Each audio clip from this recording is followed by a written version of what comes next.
Poster पे काली पोतने से क्या होगा? कुछ नहीं होगा। पोस्टर पे काली भाई मंगल पांडे के जो कृत्य हैं वो काली पहले से अपने पुता हुआ है उनके मुंह पे। कोविड के दौरान इस पूरे देश में सबसे ज़्यादा संकट, सबसे ज़्यादा कष्ट, सबसे ज़्यादा अव्यवस्था कहीं हुई तो वो बिहार में हुई, और उस समय मंगल पांडे बिहार के स्वास्थ्य मंत्री थे।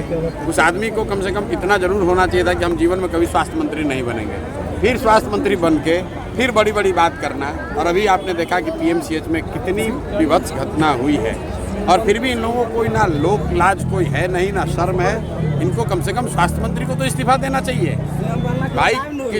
किसी दलित समाज की नाबालिग लड़की, उसके साथ रेप हुआ, 4 दिन तक वो महिला मुजफ्फरपुर के अस्पताल में परेशान रही, उसको पीएमसीएच में लाया गया, वहाँ पूरे दिन उसको एडमिशन नहीं मिला, और स्वास्थ्य मंत्री, मुख्यमंत्री इस मतलब ऐसे लग रहा है कि ये सब शून्य हो गए हैं।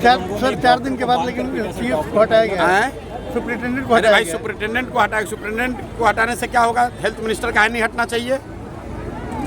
सुप्रिंटेंडेंट को क्यों हटाने से क्या होगा? सुप्रिंटेंडेंट को हटाने से क्या? सुप्रिंटेंडेंट जो थे पीएमसीएच के, वो 3 बार से एक्सटेंशन उसको दिया गया था उस आदमी को। आपको तो जानकारी होगी, पत्रकार हैं आप। वो आदमी रिटायर्ड हैं पहले के, उनको 2 बार या 3 बार एक्सटेंशन देके वहाँ पर रखा गया है। तो किसने रखा है?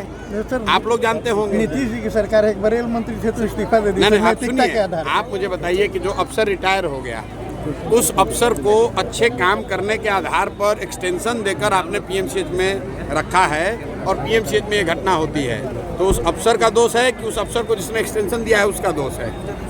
तो जो लोग एक्सटेंशन दिए थे सुप्रिंटेंडेंट साहब को, उन पर भी तो कार्रवाई होनी चाहिए। तो क्या लगता है सर, नैतिकता नहीं बची राजनीति में? भाई नैतिकता का क्या बात, यहाँ तो मुंहजोरी है, शर्म भी नहीं है, लज्जा भी नहीं है, और ये भी नहीं कह रहा है आके कि भाई हम अपनी इस गलती पे शर्मसार हैं, हम इसको सुधारने का प्रयास करेंगे। हर दिन ये घटना हो रही है। इन लोगों को तो कोई शर्म भी नहीं है। इस्तीफा की बात तो छोड़ दीजिए, कम से कम कैमरे पर आकर ये कहना कि भाई ये गलत हुआ, मैं जांच कर रहा हूँ या कार्रवाई करूँगा या मैं शर्मिंदा हूँ, इतना भी जो व्यक्ति नहीं कह रहा है, ये भाजपाई सब, और उसके बाद भी मतलब मुंहजोरी वाली बात है।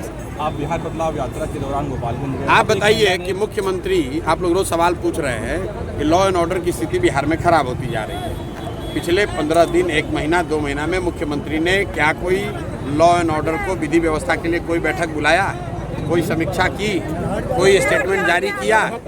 कुछ नहीं किया, क्योंकि ये आदमी शारीरिक और मानसिक तौर पर ये आदमी अब मुख्यमंत्री बनने के लायक नहीं है।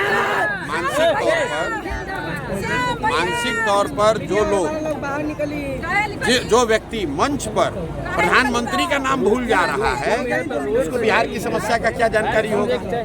मंच पर बैठे हुए हैं, बगल में प्रधानमंत्री है, और साहब दूसरे आदमी अटल बिहारी वाजपेयी को प्रधानमंत्री बता रहे हैं। चिराग पासवान भी अपने सरकार पे सवाल उठा रहे हैं कि मुख्यमंत्री जी अपनी चुप्पी तोड़िए, जो लॉ एंड ऑर्डर की। अरे भाई, तो चिराग पासवान जी तो खुद ही सरकार में है, तो खाली मुख्यमंत्री जी पर ही सरकार में नहीं है। अरे मेरे भाई, बिल्कुल के एनडीए के केंद्र की सरकार में है, उनकी पार्टी यहाँ सरकार में, उनके साथ अभी इसी नीतीश कुमार के साथ चुनाव लड़ेंगे। क्या बात करते हैं चिराग जी? खाली नीतीश कुमार से ही क्यों सवाल पूछा जाए? भाजपाइयों से भी तो पूछा जाए। नीतीश कुमार को इस कुर्सी पर कौन बैठाया है? नीतीश कुमार का तो 42 विधायक है। नीतीश कुमार को मुख्यमंत्री के कुर्सी पर भाजपाइयों ने बैठाया है। स्वास्थ्य मंत्री भाजपा का है, राजस्व मंत्री भाजपा का है, और अगर दाखिल खारिज में लूट मचा हुआ है, जमीन के सर्वे में घोटाला हो रहा है, तो राजस्व मंत्री से क्यों नहीं सवाल पूछा जा रहा है? भाई, ये दिलीप जायसवाल यही तो अभी राजस्व मंत्री थे। अरे पूरा लूट इसी आदमी ने तो मचवाया है। अब फिर अभी कहेंगे तो कहेगा कि इन पर कानूनी नोटिस भेजेंगे। भेजो नोटिस। सर, गोपालगंज में यात्रा के दौरान एक महिला ने आपको शिकायत की, गुहार लगाई कि उनका एक बच्चा खो गया है। उसके बाद खबर ये है कि वो बच्चा मिल गया है। हाँ, नहीं, और मैं जब गोपालगंज गया था से 3 दिन पहले, जिस दिन मेरी तबीयत खराब हुई, उस दिन सभा में एक महिला मिली थी, 2 महिलाएं मिली थी। उन्होंने कहा था कि उनका बच्चा गुम हो गया है, लेकिन हम लोग की पहल तो मैं नहीं कहूँगा, लेकिन हम प्रशासन से बात करने के बाद पता चला है कल वो बच्चा 12 साल का बच्चा है, मुजफ्फरपुर में मिल गया। इस बात की खुशी है, उस परिवार का बच्चा मिल गया। ये दिखाता है कि छोटी सी पहल भी लोगों की ज़िंदगी में कितना बड़ा फ़र्क ला सकता है। हम लोग कोई एमएलए एमपी नहीं है, वो बच्चा इतने दिन से गुम है, सर, कैसा कोई लग- उसको प्रशांत पूछने वाला किशोर के नहीं है। सपनों का बिहार क्या एक है? फोन हमने किया और वो बच्चा शाम तक मिलके सर आ गया प्रशांत मुजफ्फरपुर से। सर प्रशांत किशोर के सपनों का बिहार कैसा होगा? भाई बिहार प्रशांत किशोर के सपनों का बिहार वो है जो रोज बता रहे हैं। जिस दिन हरियाणा पंजाब से लोग आकर यहाँ नौकरी करेंगे तो हम मानेंगे कि बिहार अब बन गया बढ़िया। भाजपा के लोग कहते हैं कि राम राज्य सर, हैं? भाजपा के लोग कहते हैं राम राज्य की स्थापना करेंगे। न ठीक ही है, जो भी राज्य, देखिए राम राज्य का मतलब क्या है?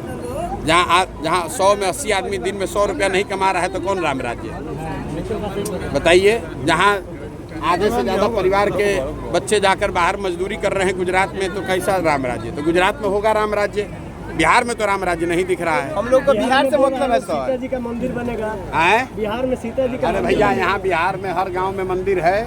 हम लोग यहाँ रोजगार हो जाए, बढ़िया सरकार हो जाए तो हम लोग सर गुजरात में कुछ भी हो, बिहार में होना मंदिर चाहिए। बना है अयोध्या में, उससे भी भव्य मंदिर हम लोग सीता जी का अपने दम पर बनवा लेंगे। उसके लिए भाजपा के लोगों की जरूरत नहीं है।